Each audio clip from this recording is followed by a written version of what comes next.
closed guard, half guard, doesn't matter. Come this way, please.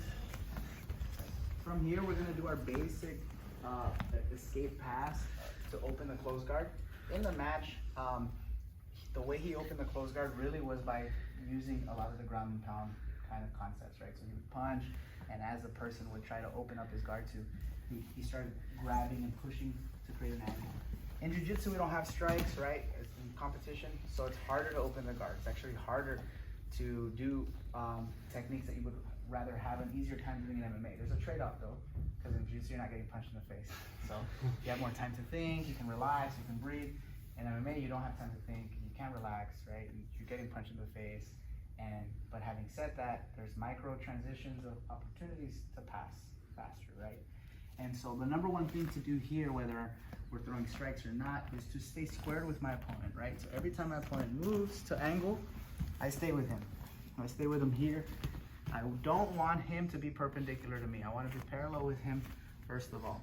And for whatever reason, if I feel his guard open up, then I can start posturing and bringing my knee through and trying to step over, right, to a position, to an advantageous position.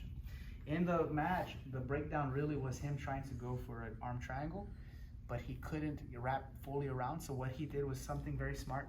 He trapped his own head behind the tricep, forcing the shoulder to block his carotid while driving forward with the shoulder pressure. So it's like a hybrid between an arm triangle and a Van Flue choke, right? And some different things he did with his position that I would have liked to have seen different. Who am I, right, to say that? But his hips were low. Usually I teach hips high. Hips higher, the more pressure. So when he came in, he started trying to trap my opponent, right? So Carl's gonna bring his elbow down. Yeah, exactly. What that does is it doesn't allow me to do the arm triangle, right? So instead, you wrap the shoulder right on the trachea here. And in this case, Islam, what he did, he lunged forward with the hip low, which obviously worked. I would like to see, as he continues to flare the elbow down, I would like to see hips high. I think there's more pressure there from what I've studied and experienced, okay? Only thing I can think of, maybe why he didn't do the second one, I was thinking about this as I studied it, is maybe as you go up, he can bring a knee through, right? And so then he can elevate me and stuff. So maybe that's a breakdown of as to why he was staying low while driving forward to get the choke.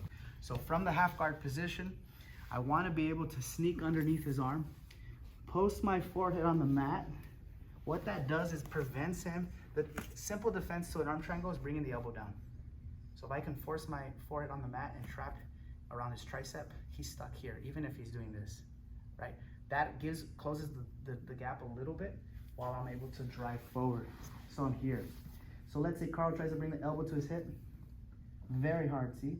So we could do both styles, right? We could do the Islam style, drive forward, or we could pick our hips up and now drive forward. You'll probably get the same result. When you're applying the choke, the hand that's underneath like his shoulder, are you squeezing in with that hand, or are you like tractioning? You're just like cupping the shoulder, right? And this shoulder is going right forward here. Okay. So you don't have to, you can, but you don't have to grab as much, you just gotta hold. Okay. So that shoulder goes nice into that crevice, right into that part. Okay.